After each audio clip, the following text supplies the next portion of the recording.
cá estamos nós de novo, português, 7º e 8º anos. Eu chamo-me Teresa Cadete Sampainho e estamos a começar a 4ª aula. Lembras-te como terminou a 3ª? Exatamente, com um desafio. Então, diz lá, deste largas à tua imaginação ou conseguiste sair para a rua, experimentar e sentir tudo de todas as maneiras? De facto, eu fiz-te o desafio e recebi na minha caixa de correio um trabalho teu. É este que aqui está, realmente as 5 frases. Para não demorarmos muito tempo no início da aula, optei por selecionar 3. A primeira é esta. Tudo cintilava à minha volta. O azul do céu cobria os telhados alaranjados, refletia-se nos vidros das janelas e abraçava as árvores verdejantes. Então temos aqui claramente uma sensação. Exatamente, a sensação visual, presente através dos verbos cintilar, refletir, através dos nomes, o céu, os telhados, os vidros, as janelas, as árvores e através também dos adjetivos alaranjados, os adjetivos que refletem a cor, alaranjados e verdejantes. E a cor azul que ali está sob a forma de nome.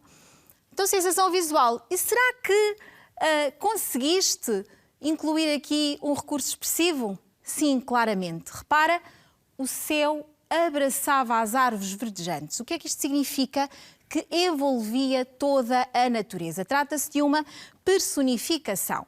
Vamos avançar para a sensação olfativa. E aqui, sensação olfativa, o ar puro e perfumado pelas madressilvas. Vamos encontrar na frase número 2. O ar parecia mais puro e era certamente mais perfumado graças às madressilvas que crescem nas sebes do jardim. Estás cheio de sorte. Conseguiste captar aqui muitas sensações. Aqui a sensação olfativa.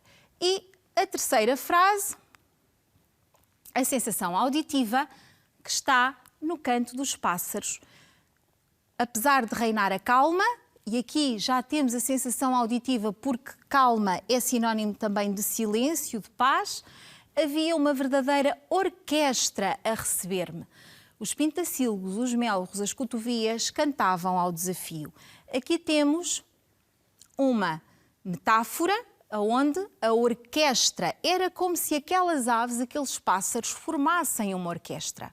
E a enumeração, porque em vez de nos dizeres aqui que era uma orquestra formada por vários pássaros, identificas cada um deles e nós conseguimos melhor imaginar estas melodias que te acompanharam no teu passeio. E vamos ao tema da aula. Lembras-te que esta é a 2ª aula dedicada às visões da natureza. E só pelo design desta apresentação, será que consegues adiantar qual é o elemento natural a que vamos dar atenção? Não é difícil. É o mar. E vamos começar por ouvir uma canção de Dulce Pontes, a canção do mar.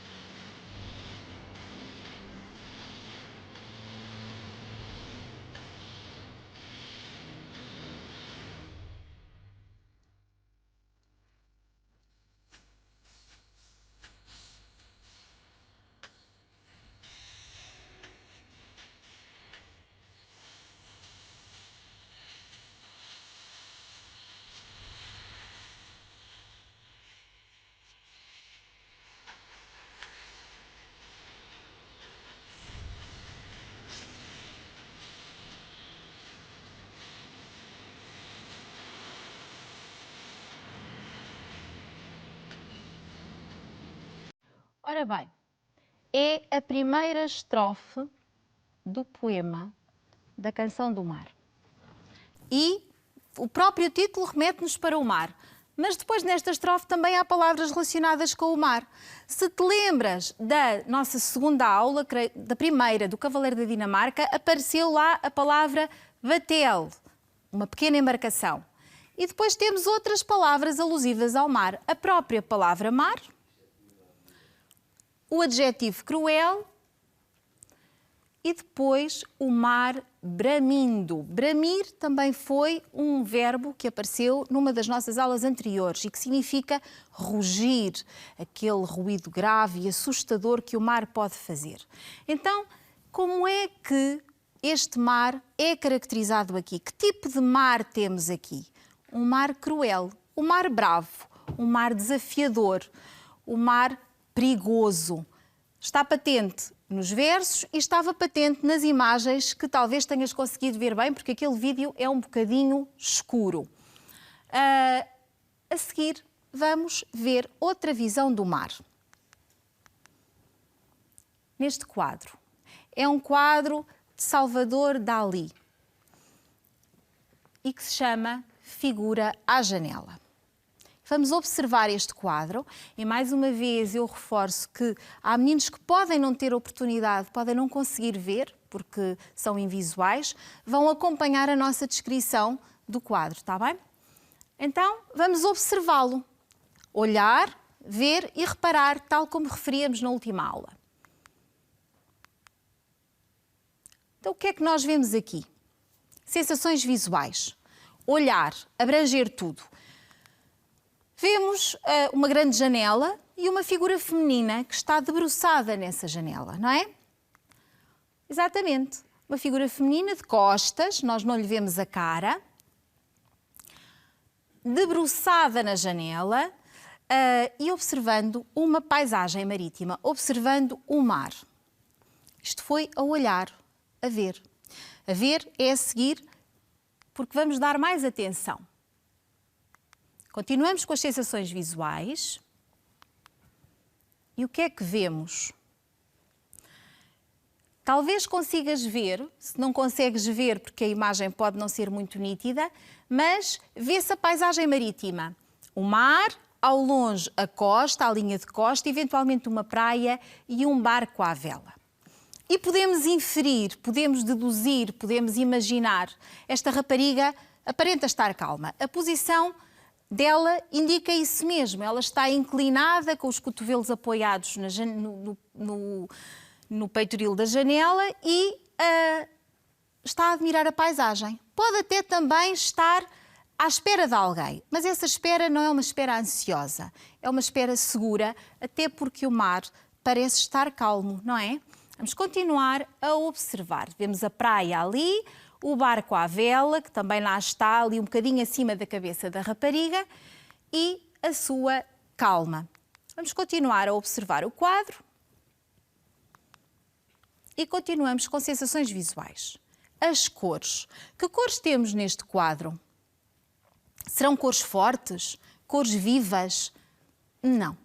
São cores suaves, cores neutras, que refletem a tranquilidade.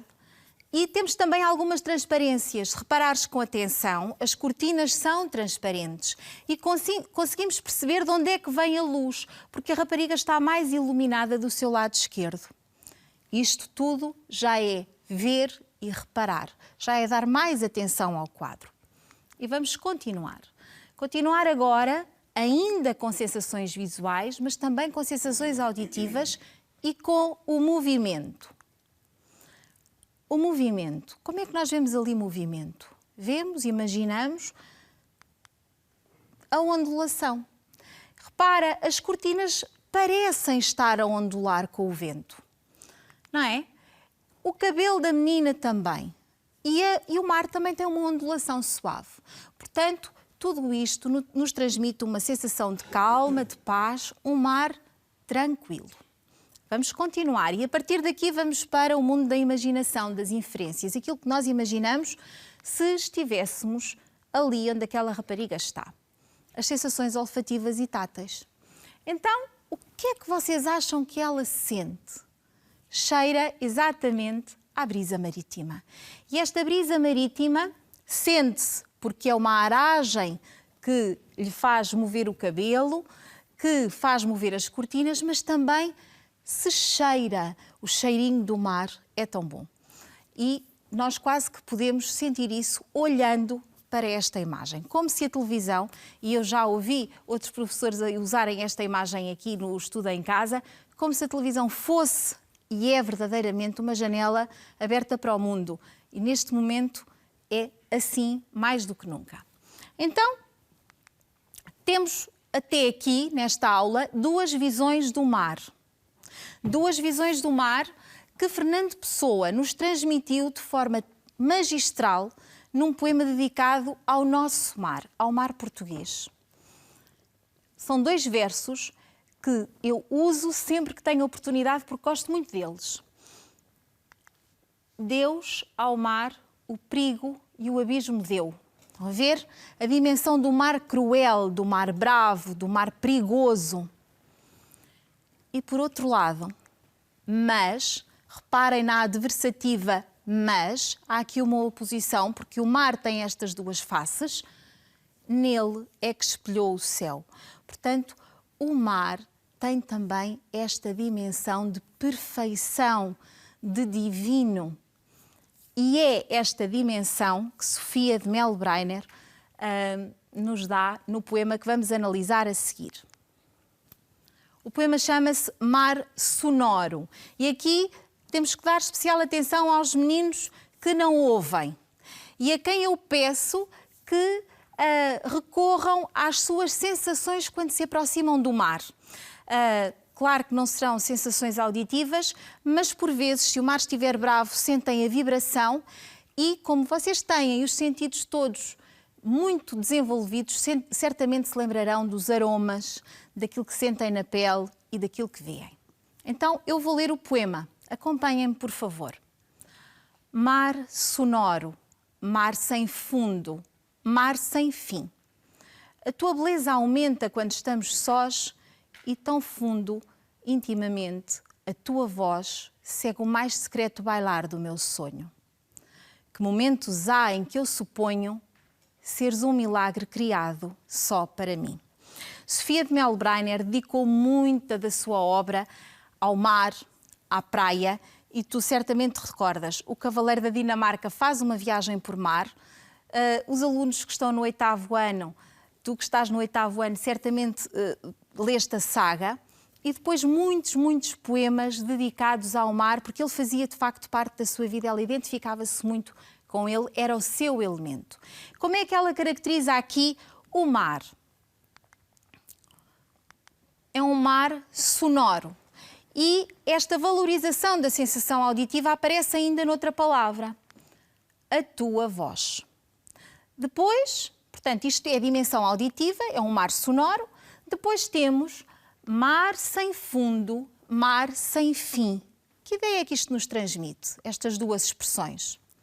Exatamente, o mar é infinito. Nós temos a sensação de infinitude no mar. Ele não termina. E, por fim, a sua beleza. A sua beleza, a beleza do mar, que a toca muito e que ela não se cansa de elogiar. O mar é belo. Vamos avançar na análise do poema e agora vamos tentar compreender este segundo verso. A tua beleza aumenta quando estamos sós.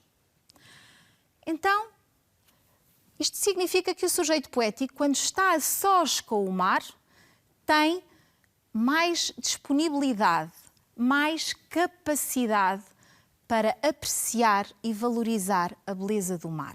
E reparem como este estamos sós liga o sujeito poético ao mar, como se fossem um só. Estamos sós os dois, eu comigo, eu contigo, tu comigo.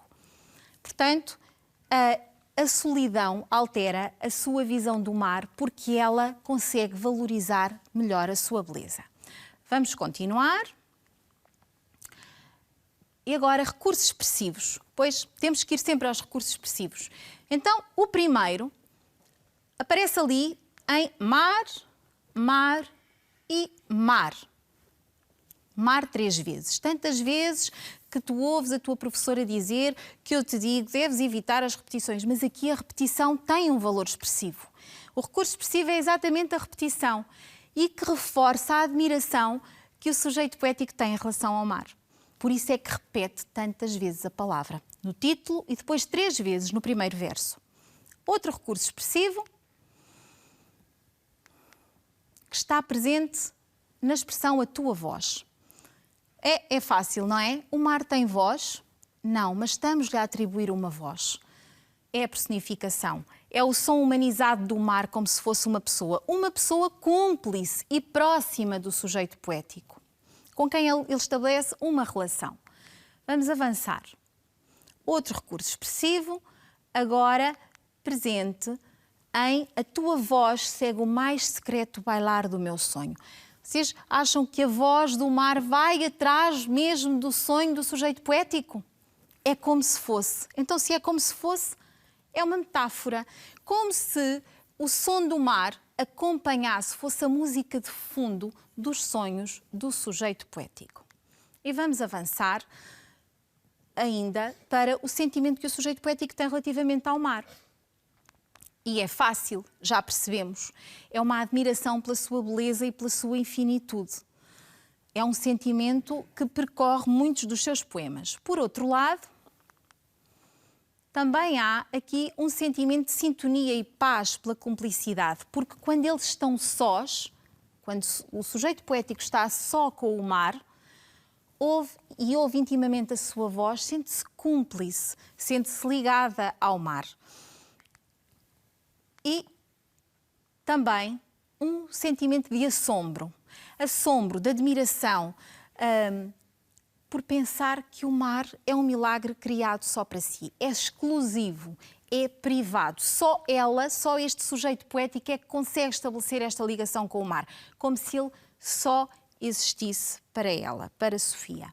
É um poema muito bonito, não concordas? Então, vamos continuar ainda procurando a presença do sujeito poético nos versos do poema, através do uso de formas verbais na primeira pessoa, do plural e do singular, que nós até já identificamos. Exatamente, estamos, primeira pessoa do plural, e suponho, primeira pessoa do singular.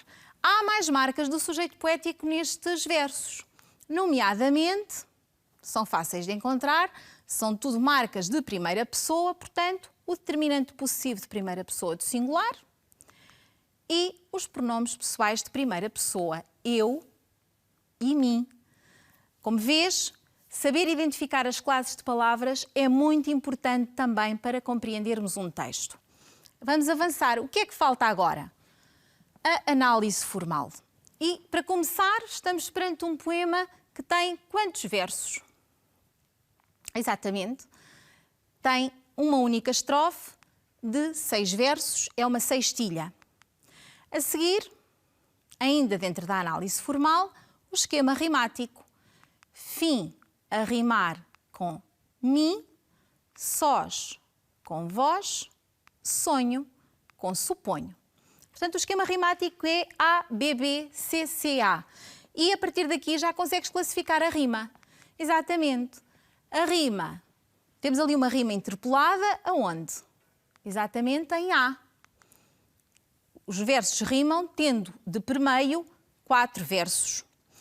E depois, em B e em C, vamos ter a rima emparelhada. Não houve dificuldades aqui, pois não? Então, agora, tal como eu te dizia, Sofia dedicou muita da sua obra ao mar, vamos ver como ela perspectiva o mar na Menina do Mar. Um texto descritivo, se calhar leste quando eras mais pequenino, e vamos acompanhar esta animação da escola virtual. E eu peço-te que tenhas atenção, porque vais ouvir a leitura e vão aparecer informações do lado direito do ecrã. Essas informações tens que ter o cuidado de as reter, de as registar. Não te preocupes, porque depois vais ter ajuda, está bem? Mas registra e tem atenção a essas informações.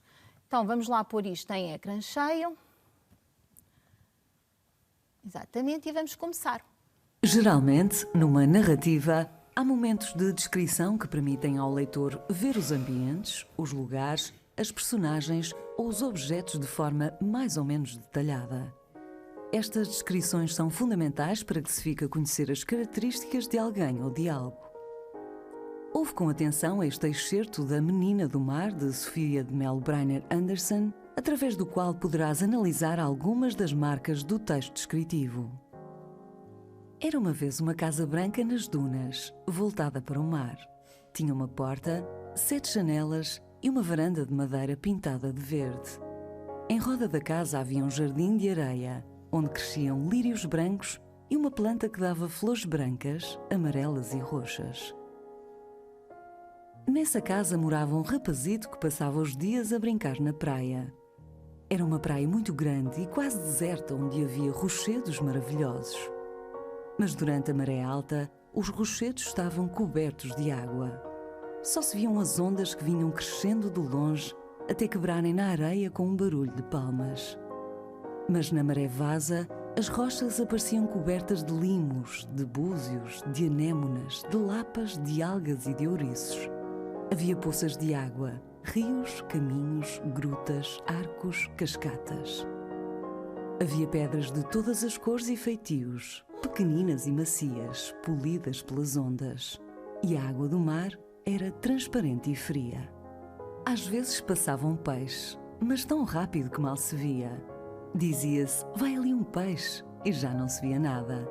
Mas as vinagreiras passavam devagar, majestosamente, abrindo e fechando o seu manto roxo.